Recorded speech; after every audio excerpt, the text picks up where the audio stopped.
Hey, folks, this is Zaide back with another episode of DramaQuest. I know it's been a while since we had an episode here. I just said, I've had a lot going on in real life. I've been busy, and then I sort of just kind of lost interest in continuing with the project for a little bit. Not totally lost interest, you know what I mean? I always wanted to finish it and come back and do more, but I just had more pressing things that were taking that time up. But recent events with Everquest have ignited the flame in me to come and make this episode, specifically this massive Plat Dupe that is occurring on all servers right now and hasn't been addressed at this time after like several days of it going on.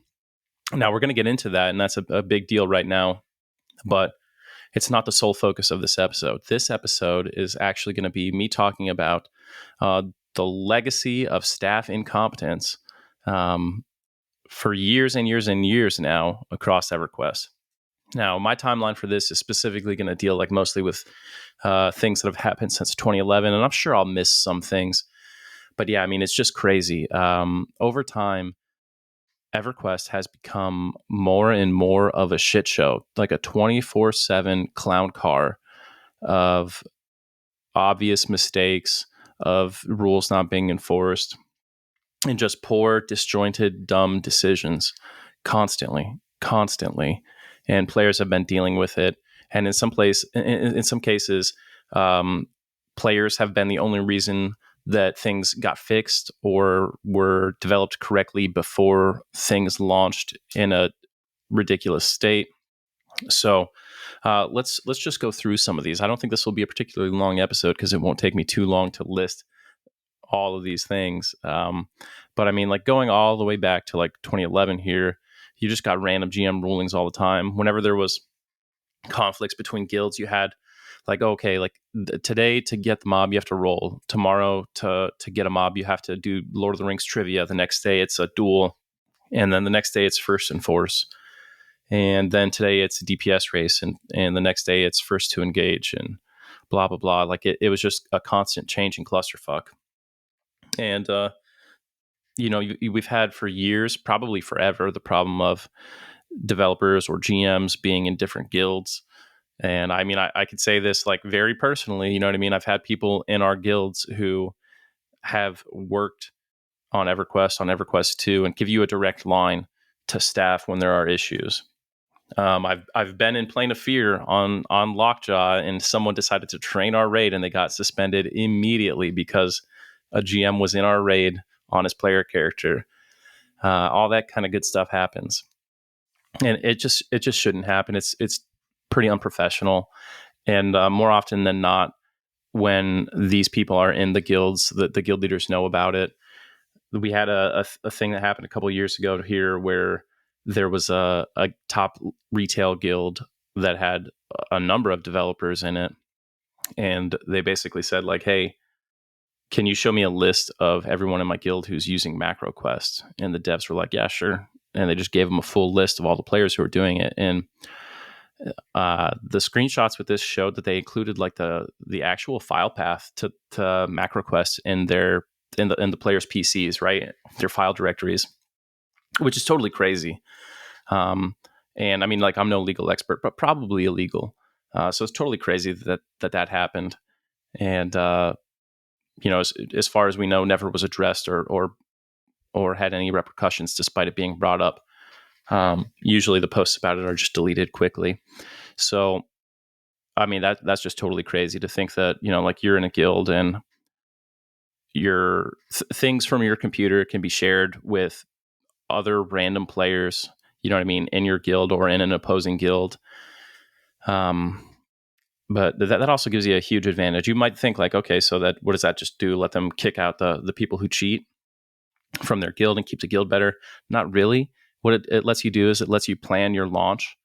And when you have critical roles, you make sure that people who are cheating are not in those roles, because if a suspension wave rolls out, those people will get hit and your raid will be unaffected, but your competition who doesn't have that data will be heavily affected.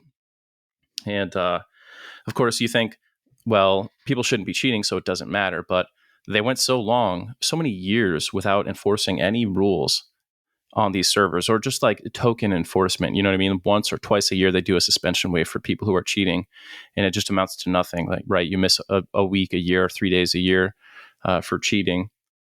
So it became endemic. It is everywhere on live, on TLP especially. I mean, it's totally crazy. On TLP servers, it's just assumed. It is just assumed that you're using show EQ, even if you're not. Like when you tell someone like, hey, I don't run show EQ, like I don't know what mob is up or what's around the corner, people are surprised. That's how it is on TLP in my experience. And MacroQuest, it came and went a few times. There was a period of time when Finnegal was coming out, where they started enforcing the rules pretty good, when Holly was running things, Holly Longdale. And she started that Finnegal server. It was after Ragefire and Lockjaw became a huge mess. And they started clamping down on MQ pretty good. And only people who could develop their own stuff, homebrew, you know what I mean, were able to really hack. And slowly that got shared out more and more. And to the point where like now they just don't enforce it again, right? There was a time in 2021 where they were doing suspension waves before every expansion launch and every content release. On live, there's like 3 content releases per expansion nowadays. So they would do a suspension wave right before that, and that goes back into that advantage, right? So like, there's going to be a suspension wave. The people get zapped. It doesn't impact you because the devs gave you the list, blah, blah, blah. But that was going on, and then they stopped doing that suddenly. And the problem really is just like it's so inconsistent. If they always did a suspension wave, I mean, like you should just ban people who cheat, right? But if they just did a suspension wave before every expansion, and they didn't suspend a random assortment of people who cheat, but they suspended everyone who cheated, everyone they detected, then a lot less people would cheat, right? Because if like the most important time of the play cycle, you weren't able to take part, you just wouldn't cheat. You wouldn't risk it. But they don't do that. They don't do that. What they seem to do is they take a big list of people who they know are cheating, because they can detect everyone who's cheating as far as we know. And a random percentage of that, a random selection, will get suspended. You'll look at people who are running like 40 box crews, right? Fully automated MQ bot crews, farming stuff, and they'll have like 3 or 5 characters suspended. All the characters are always together. They're always automating. They're always doing the same things, run by the same person. Why were only a select random assortment of them hit? You know what I mean? And you might think, okay, well, they need to do it that way to obfuscate their detection capabilities. I think that's kind of a cop-out. I think it really doesn't matter. I think the important thing to do is to discourage cheating by removing cheaters from the gameplay pool as frequently as you can. And by failing to do that, what they've done is they've created a competitive atmosphere, and not even just a competitive atmosphere like for raids, but I mean for everything. They've created an atmosphere where like normal players who normally wouldn't cheat begin cheating because it's the meta, because they feel like, okay, hey, if the rule is this, but you don't enforce the rule and those guys break the rule, I can never beat them or even compete with them in any way unless I also break the rule. So I have to break the rule to perform close to the same level. You know what I mean? And people who wouldn't cheat just do it because they feel pressure to. They feel like they need to. And of course, it's not an excuse. There are people who never cheat. There are people who do well. But even if you're in a raiding guild and you never cheat, you're totally clean. You have benefited immensely, probably, from cheaters in your guild. There are different levels of cheating that you see in top guilds. There's the kind of thing where there are members who cheat, and there's members who cheat, but you can't really do anything about it. You can't confirm for sure that they're cheating, so you're not going to kick them. And then there's like where cheating is sort of open and accepted, and it's just like everyone just agrees not to talk about it. There's when cheating is talked about, like when you share show EQ updates in your Discord for everyone to grab every patch. And then there is when cheating is part of strategy, when you implement competitive planning around the ability to do things that are only possible because of MacroQuest or other hacks. So you say, okay, this mob is up when we enter the expansion. We need to be the first to kill this mob, so we will be 15 minutes ahead of the competition.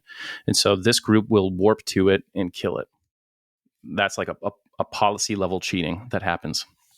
All these different levels of cheating happen and are basically, there's no net negative for doing it.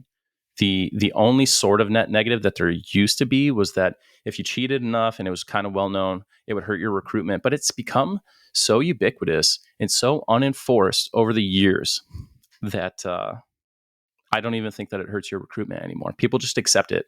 And people go a step further and they say, like, okay, it doesn't matter that this guild is cheating. I'll still join them because all the guilds are cheating. So it doesn't make a difference. Or they'll say, like, this guild beat us and we were cheating, so they're definitely cheating. It taints everything. It taints absolutely every part of the game because the rules are not enforced. And it's been that way drifting ever since Finny came out. Finny was this shining moment in time where there was a very low amount of hacking on TLPs, and it has gone all the way back the other way to where I think there's probably more cheating now than there was on like Fippy, Ragefire, and Lockjaw. I think that right now we're entering like a new peak in terms of how much cheating we see, not just show EQ, but with actual macro quests or Abyss EQ, whatever that EQ bot shit is from that terrible website. Now with Abyss EQ or EQ bot, I don't remember if they're the same thing and just name change, or they're just different aspects of the same thing. The crazy thing is, like, that whole thing was compromised, and like every username and password and email associated with that was like leaked and dumped into the official Discord. So Darkpaw could actually just take that list of leaked data and cross-reference it with their user base. You know what I mean? And you don't even have to use it and use it as the basis on which you suspend people, right? Because you could make an argument that that's not fair. It could be a lie.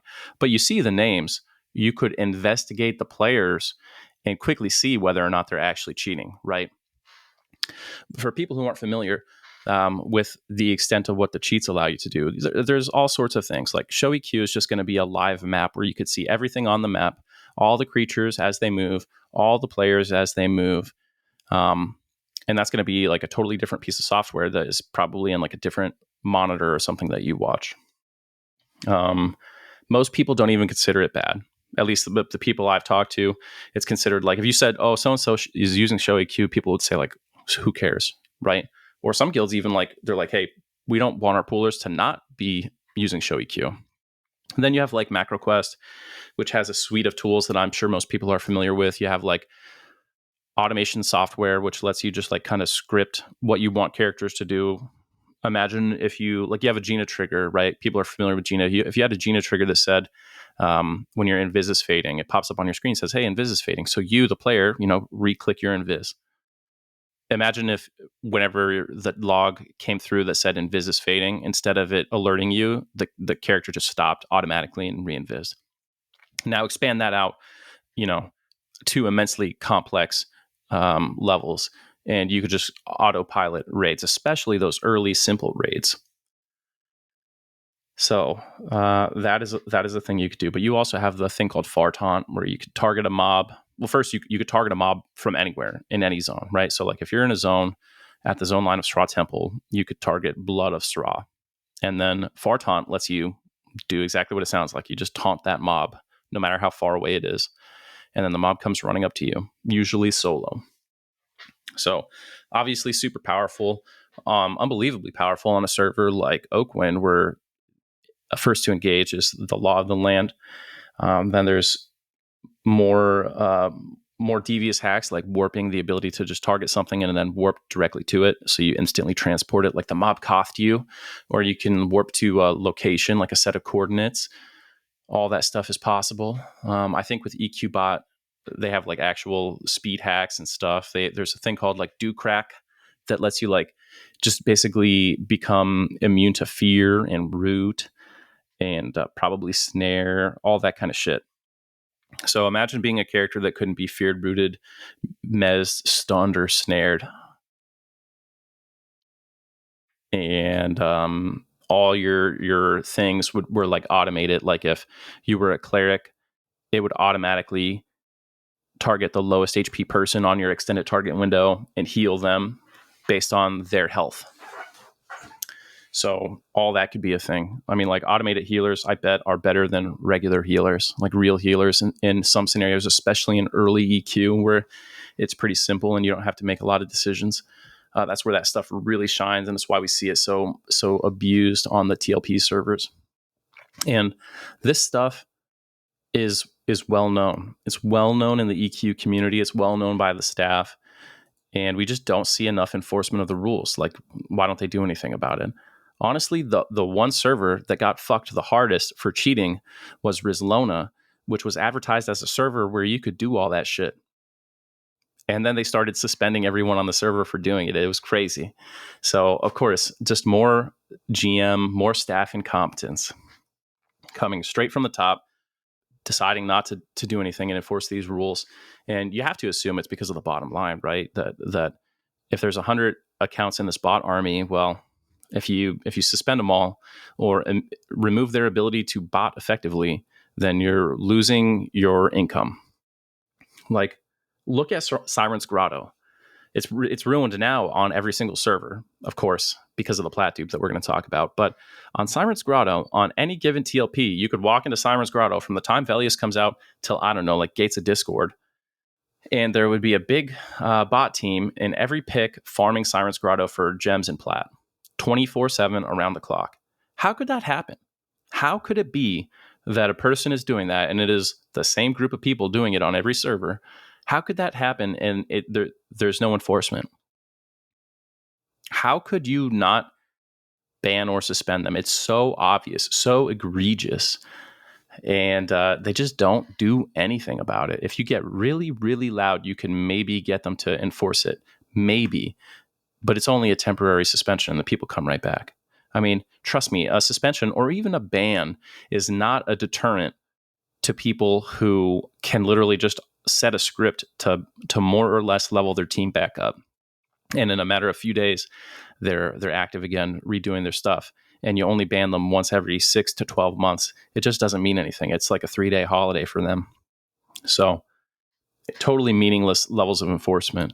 Then you look at special rule set servers like Aridune had like a 3-box limit, or was it a 2-box limit? I don't even remember, but I know it fucking wasn't enforced. Like if you petitioned someone early on, very early on, they would maybe enforce it, but it's still part of the rule set, or was still part of the rule set recently. They might have just totally removed it when they removed TrueBox from a lot of these servers. And it was just totally unenforced. They just didn't care, didn't investigate, didn't care, didn't enforce. So totally dumb. And in my experience, when I had devs that I knew that played the game,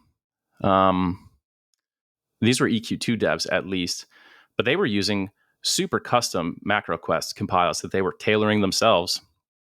And like on Lockjaw, we had a dev in the guild. I won't name him because they'll send snipers to get me or whatever. But he had the craziest setup I had seen. He ended up boxing like 100 characters by the end of that server, and it was totally wild. And he's actually the reason they coded the thing that made it so you could follow out of group. You remember you used to have to be in group with someone to /follow them. He got so tired of people accusing him of cheating, which he was, but he just didn't want to be accused of it, that he sent in the thing to get them to change it so you could follow people out of group. So then when he was using his stick command to make auto follow work, which is apparently way better than auto follow, no one could say that he was cheating just because of that anymore. Because like he'd say, oh, look, it's you could follow out of group. So when he had his 30 or 40 or 100 characters rolling through zones, there was a thin layer of plausible deniability.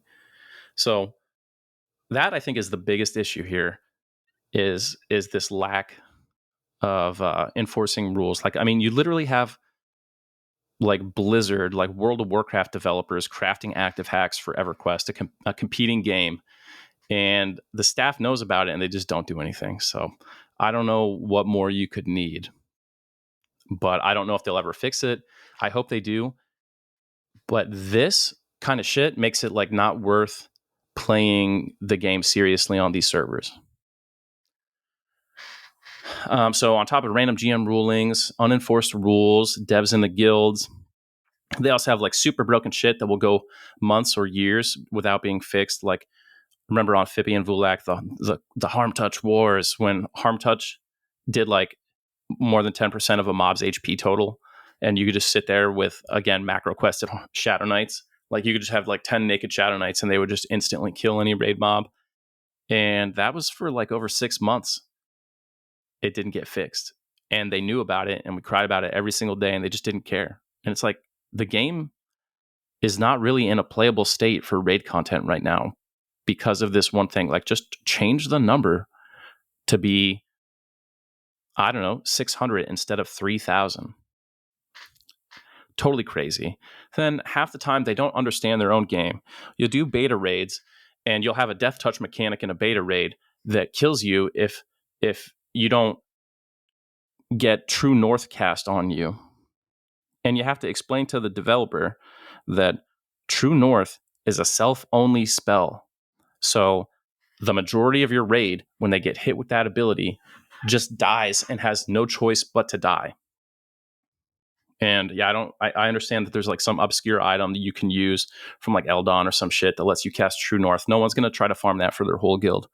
Okay, like, and that is just like one small example where it's so easy to look and see that the spell that you're tying a mechanic to is self-only, right? There's thousands of instances of this kind of shit that has happened over the years.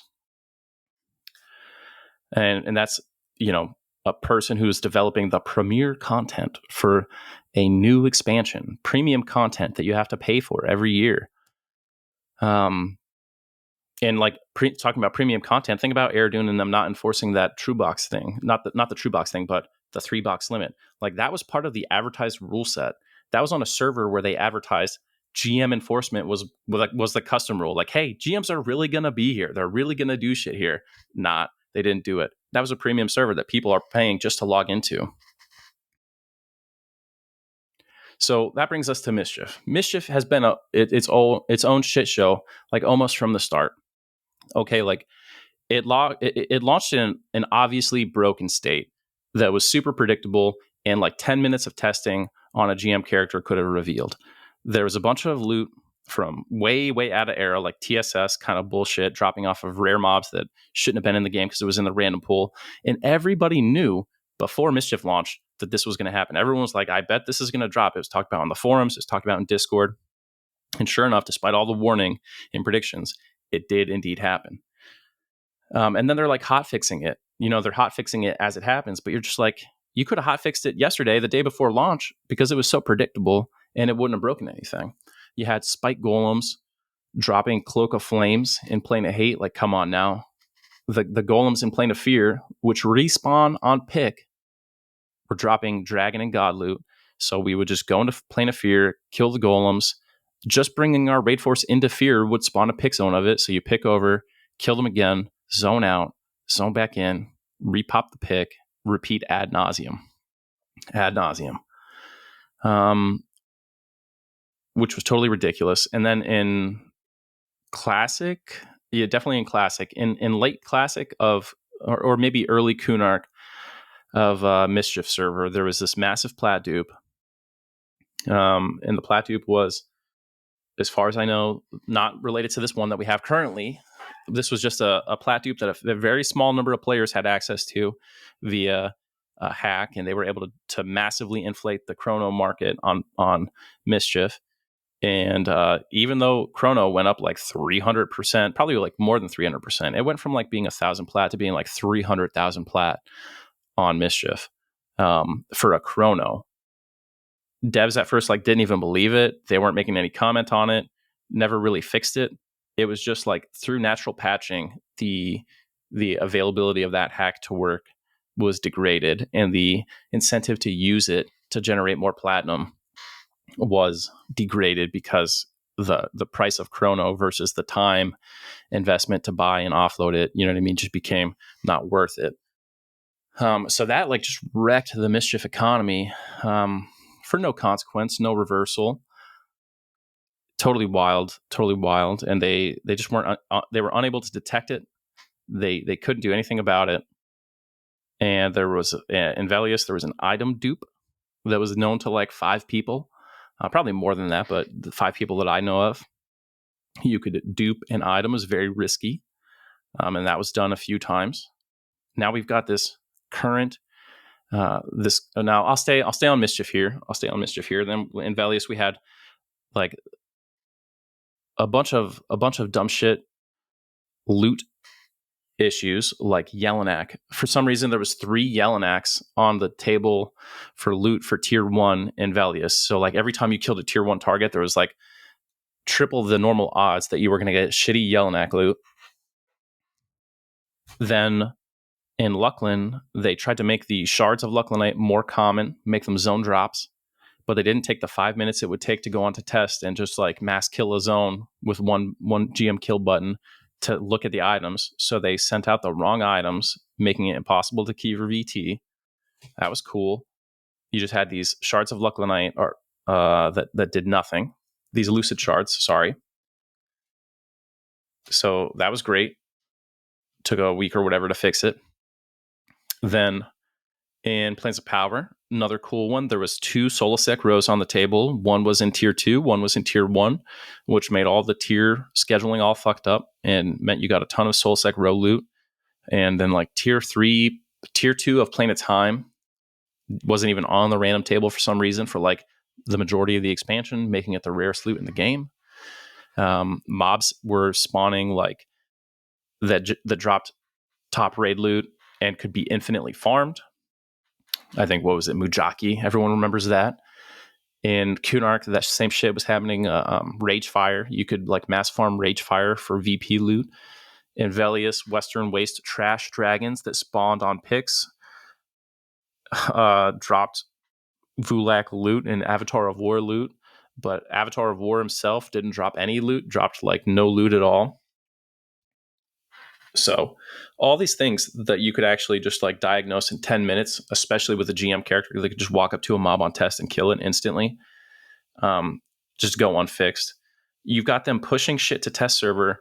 And then when you identify that it's broken, they don't fix it before pushing it to production. Like the shit UI system that we had to deal with, lagging out your screen every time you opened a bag for like 3 months. And it was well known on test. And they're like, yeah, we're just going to push it anyway. So that was cool. I mean, there's just such a history of incompetence and a lack of care or concern for the customer base, and just not caring about the game, and the longevity of it.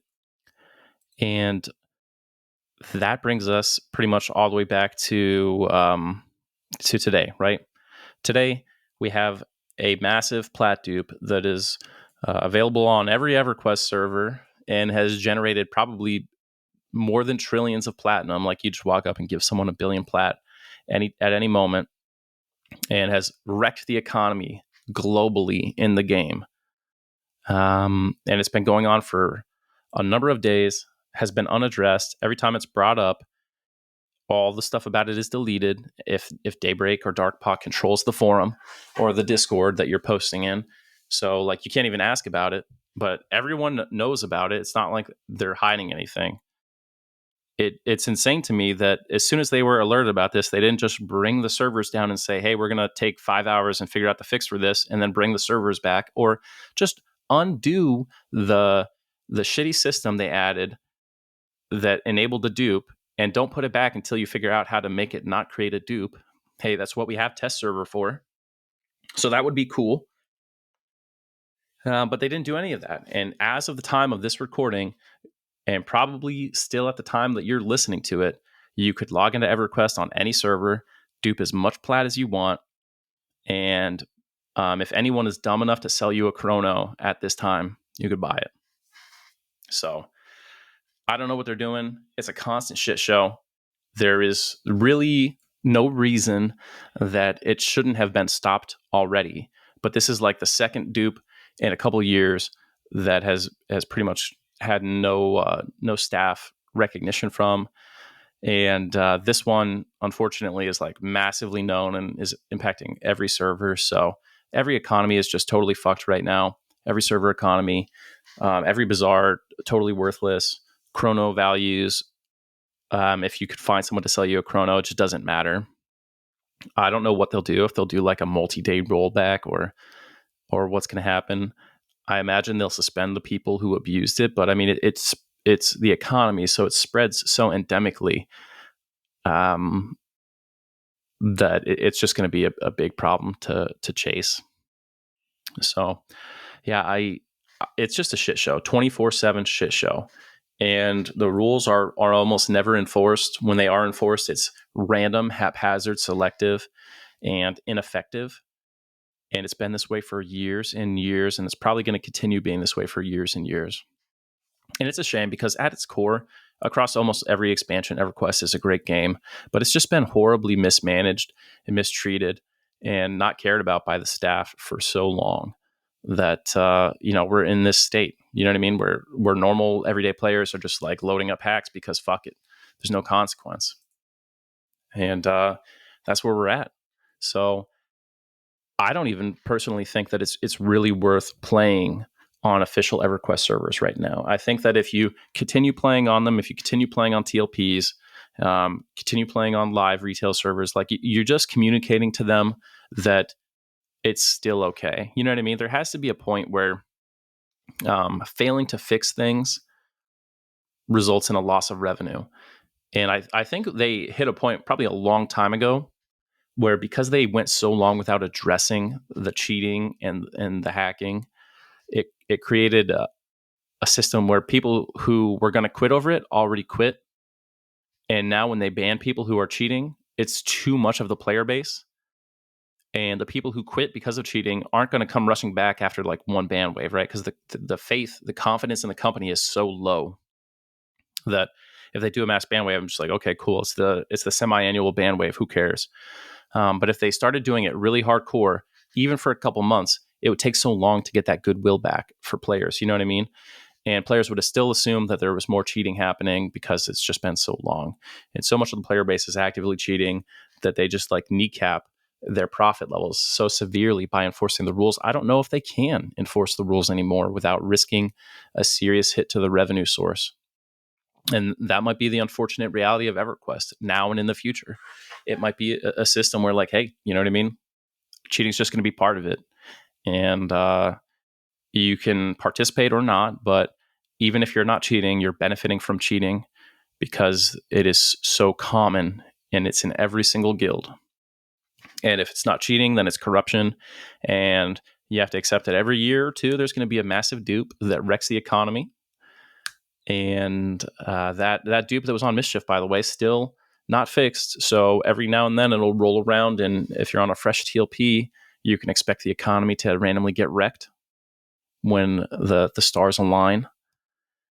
So that'll be a big problem. I don't know what they're going to do about it, but I don't see the reason to take the server seriously. Like if you go to play a TLP or a live server now, if you want to do a launch, just like go into it with your eyes wide open that it's basically a meme. You know what I mean? You play for a month, have some fun, and accept that it's going to be a shit show, and accept that like a huge percentage of the player base is cheating either passively or actively, and nothing matters.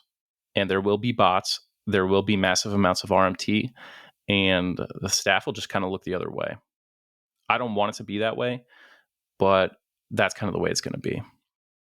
And yeah, definitely like any guild that is going to try to be competitive in those environments is almost necessarily going to participate actively in that. And you can't blame them. You pretty much can't blame top guilds for doing it because, it's that that game theory, right? Like if I don't cheat, but my competition does cheat, then I will lose. And there's no consequence to cheating, but there is consequence to losing. So then I must cheat. And both guilds maybe want to not cheat, but they think the same thing. So two competing guilds both cheat because they fear the other guild will cheat. It creates a self-fulfilling prophecy. I know a lot of people who over the years have talked to me and they use MacroQuest or have used MacroQuest and they wish they didn't have to use it, but they feel like they have to. I understand they don't have to. I understand that everyone could just stop But just like every nation could just stop going to war, but it never happens, right? People could just stop fighting about things, but it doesn't happen. Players feel like they have to cheat because it's not enforced, because the rules aren't enforced. And people want to, quote, win at things. They want to be that first person to 50. They want to be that first person to 60, that first person with the epic shit, man. They just want to be the guy who gets that ire gassed and Plane of Hate and gets that item off of it. You know what I mean? Like it's all the way down to that group level, all the way down to just show EQ kind of stuff. People are cheating because the rules aren't enforced and they feel like you have to keep up. There's the fear of missing out. There's the fear of losing, which as a guild, losing has a consequence. The consequence is you'd probably lose players to the guild that is winning. And so cheating is just going to be part of the culture until they decide that they're going to start enforcing the rules and it's going to stop being a shit show. Like, I just don't see it. The way they're handling this active plat dupe, the biggest plat dupe we've probably ever seen in EQ, which is by silently deleting all the player input about it and not fixing it for multiple days while it wrecks the entire global EverQuest server economy, doesn't give me a lot of confidence in how they're going to handle the multitude of other problems that continue to happen across every server. So when you play on the next TLP, understand that TrueBox exists for you, but is optional for everybody else. Understand that Platinum will eventually have no value there. Understand that the people next to you are probably using passive or active hacks, and understand that they will not face any consequences for doing so. And if you go into it and you're okay with that, then have a fun time, and you know what I mean, more power to you. But that's the reality right now, and I hope they change it. With that is my little rant about the incompetence of the EverQuest staff over the years. And of course, remember that this has been like it's not just Darkpaw, right? Though I don't know to what extent it matters what their name was, because it's mostly the same people in the shit show. But it's been SOE. It was Verant before SOE. It was Daybreak and Darkpaw. All of them over the years have failed in this regard, and will likely continue to fail because they don't want to spend the money or the resources or the time to do the things the right way. So this is what we're left with, the shit show. And it's sad, but like, you're literally better off playing on an emulated server. And people are like, oh, emulated servers have so much corruption, blah, blah, blah. Like, listen, dude. Retail servers have as much corruption as emulated servers do, okay? I've been playing on Quorum, and yes, we're going to do a DramaQuest episode on Quorum at some point. And trust me, Quorum is a shit show, a total shit show. It's a lot of fun, but at least on Quorum, cheaters are getting banned. At least on Quorum, there is an extremely active staff who is genuinely trying their best. You know what I mean? And you got to give them props for that. But that is not what is happening to the official game that you have to pay to play. So it's sad that on a free-to-play emulated server, the community and custodians of the community police it far better than the real game has probably ever been policed. Don't agree with everything that happens on emulated servers. There is corruption on emulated servers, but it pales in comparison to the corruption, idiocy, and ineffective nature of the actual company that is charged with handling the EverQuest IP today. And I think with that, Zaide out. Look forward to more DramaQuest soon.